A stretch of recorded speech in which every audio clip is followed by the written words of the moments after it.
Assalamualaikum warahmatullahi wabarakatuh. Sebelumnya perkenalkan, kami dari kelompok 3 kelas IF 0404 dan di sini kami akan menjelaskan mengenai maksimum short dan juga bubble short. Sebelumnya perkenalkan, saya Ida Ayu Putri Suryapatni Basundari dengan NIM 1030724000068. Saya adalah Nicholas Hermawan dengan NIM 10307240016. Saya Iwan Yunesaran Pradita dengan NIM 1030724300012. Baik, yang pertama kami akan menjelaskan mengenai maksimum short yang akan dijelaskan oleh rekan saya Rian. Oke, kali ini saya akan menjelaskan maksimum short. Jadi apa itu maksimum short? Jadi maksimum short itu merupakan algoritma pengurutan atau shorting yang bekerja dengan cara memilih elemen terbesar dari bagian array yang belum terurut, lalu menempatkannya di posisi akhir. Nah, proses ini dilakukan secara berulang hingga seluruh elemen dalam array berada dalam urutan menaik atau ascending. Nah, algoritma ini merupakan varian dari selection sort yang pada umumnya mencari elemen terkecil untuk ditaruh di depan. Nah, perbedaan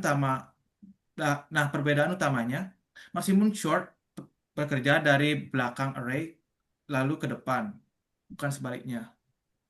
Nah, cara kerja maksimum sort itu yang pertama kita menentukan batas akhir dari array yang belum terurut, dimulai dari indeks terakhir array, atau bisa disebut inisialisasi.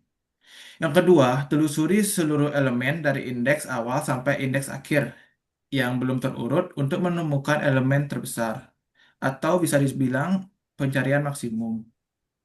Yang ketiga, tukar elemen terbesar tersebut dengan elemen yang berada di indeks akhir dari array yang belum terurut.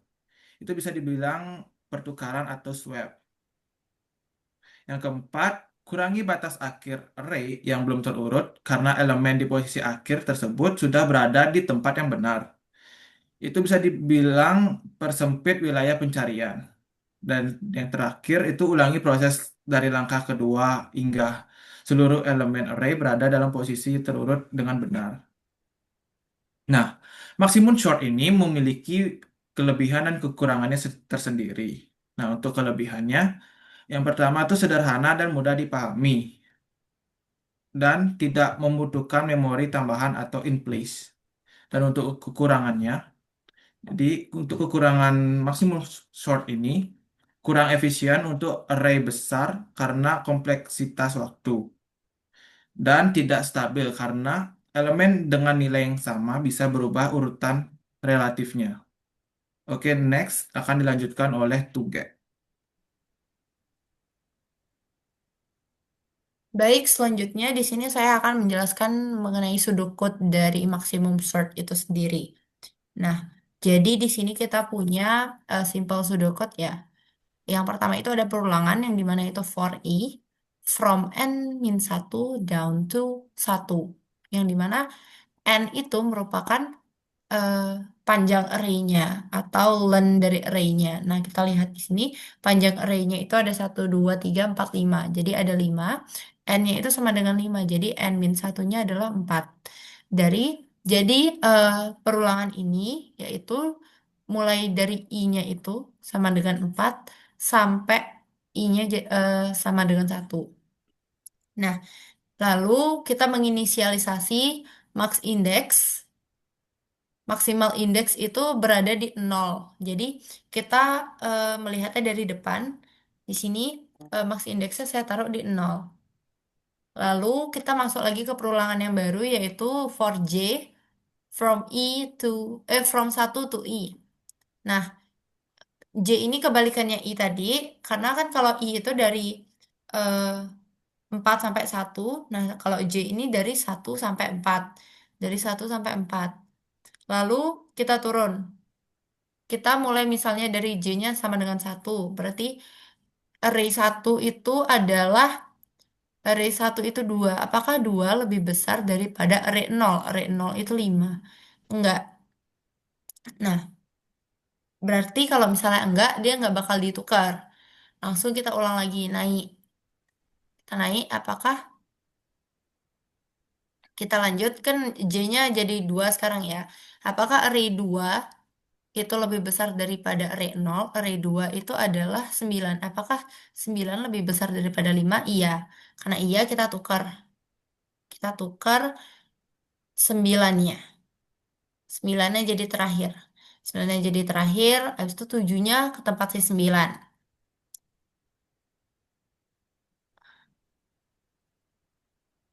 Lalu begitu seterusnya sampai dia bisa mendapatkan hasil akhir yaitu 12579. Mengenai detail jalan programnya akan dijelaskan oleh Delon. Oke, sekarang saya akan melanjutkan untuk menjelaskan implementasinya dalam bahasa Go.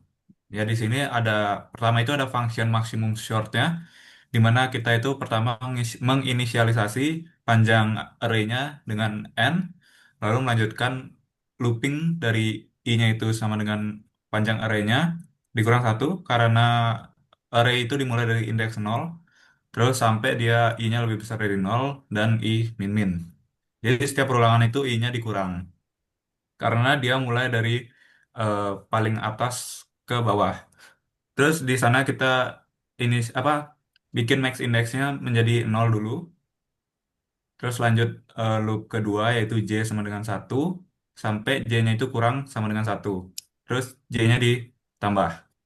Oke, jadi pertama kita akan mengecek apakah array j itu lebih besar dari array max index yang tadi 0.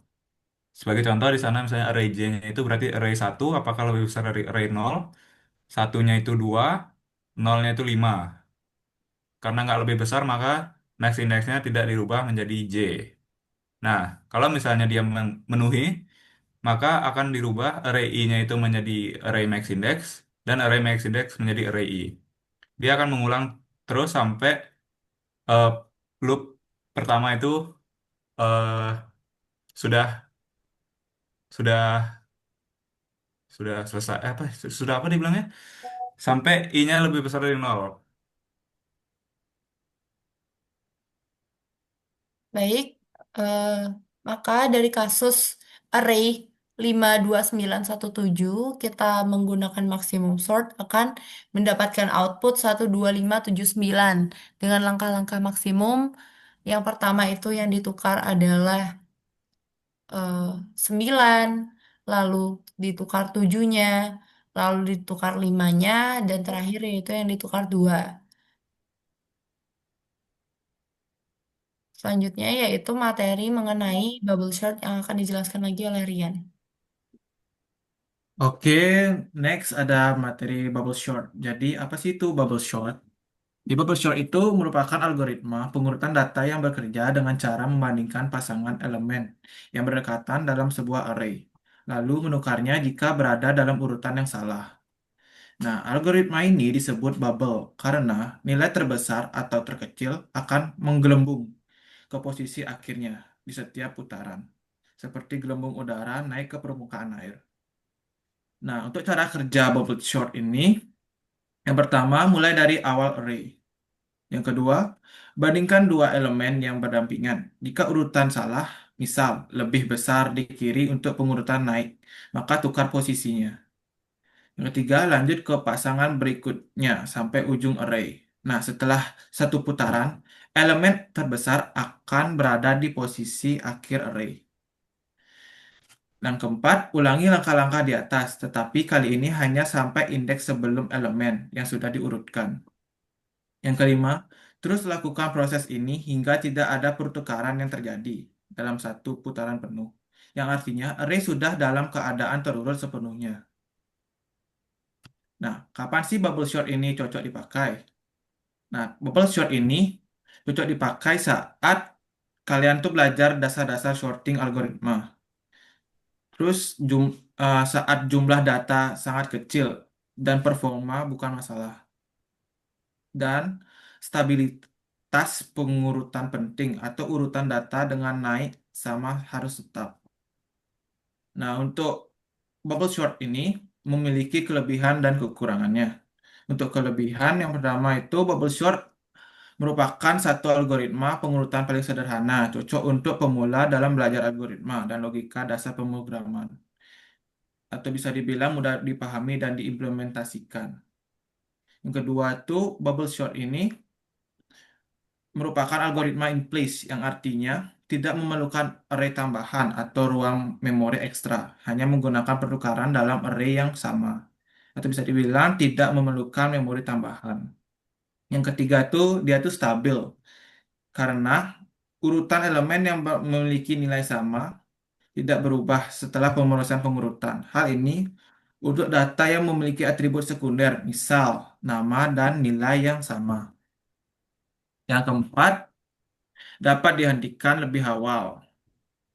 Jadi, jika dalam satu iterasi tidak ada pertukaran yang terjadi, maka maka array sudah terurut dan algoritma bisa dihentikan lebih awal, yang mempercepat proses untuk data yang sudah hampir terurut. Nah, untuk kekurangannya itu, yang pertama, kompleksitas waktu dalam kasus rata-rata. Ini membuat sangat lambat ketika digunakan untuk mengurutkan data dalam jumlah besar, atau bisa dibilang sangat tidak efisien untuk data besar. Yang kedua, bubble sort ini tetap melakukan perbandingan dan pertukaran berulang meskipun sebagai data sudah terurut jika tidak dioptimalkan, atau bisa dibilang melakukan banyak perbandingan dan pertukaran. Yang ketiga, karena kecepatan yang buruk pada dataset besar, bubble sort jarang atau hampir tidak pernah digunakan dalam software atau sistem yang butuh efisiensi tinggi. Jadi algoritma seperti quick sort, merge sort, atau heap sort jauh lebih efisien. Dan yang terakhir tuh memboroskan waktu pemrosesan. Untuk array yang panjang, jumlah langkah yang dibutuhkan menjadi terlalu besar, sehingga membebani CPU dan memperlambat program. Selanjutnya akan dijelaskan oleh Tugen. Baik, selanjutnya di sini ada pseudocode mengenai bubble short dengan kasus yaitu 537110. Cuman untuk di yang bubble short ini saya akan menjelaskan fungsi tiap lainnya saja. Mengenai jalannya kasus ini akan dijelaskan oleh Delon. Nah, jadi yang pertama kita punya bubble short prosedur ya, di sini kita pakai prosedur.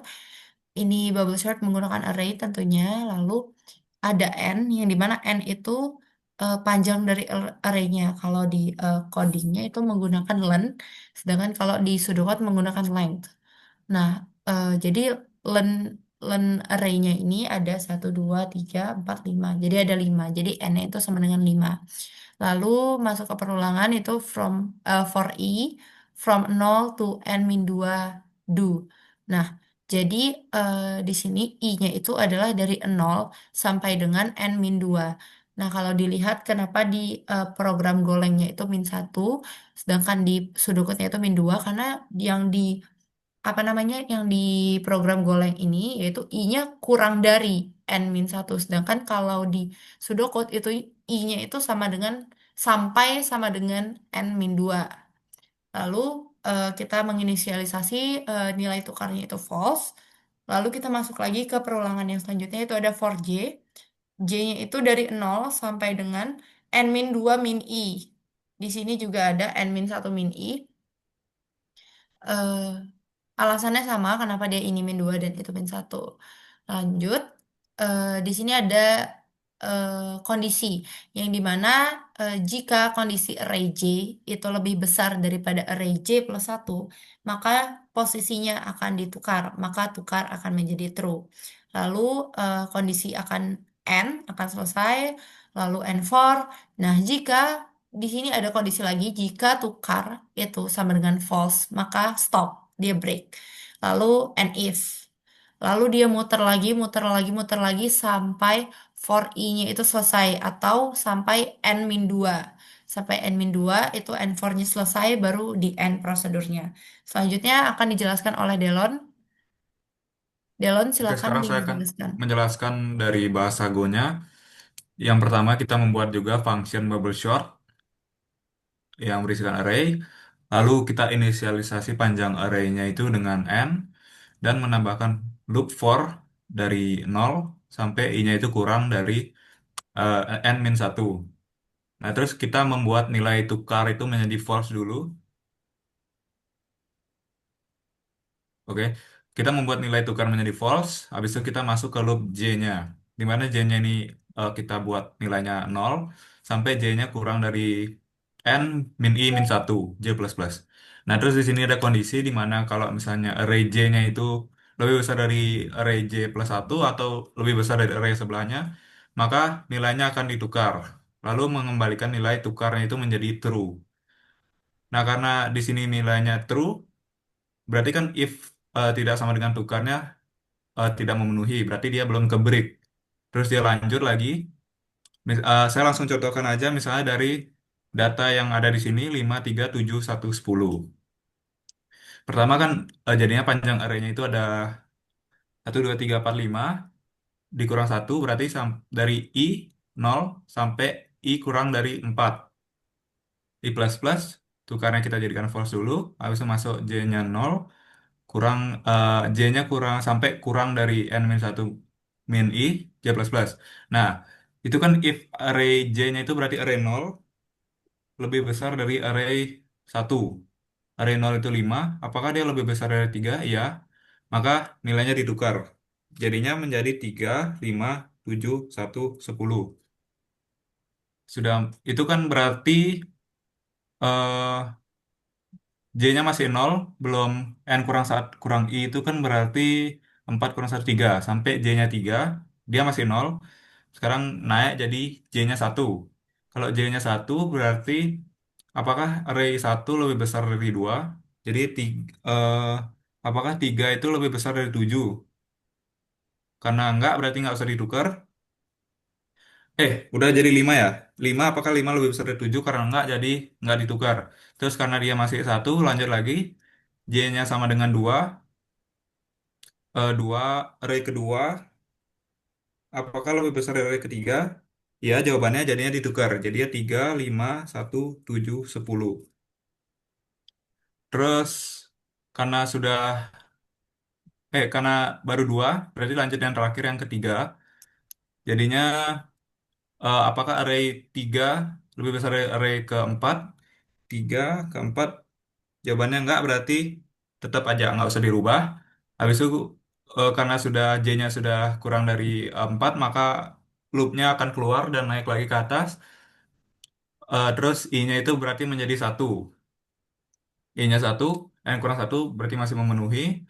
Lanjut lagi,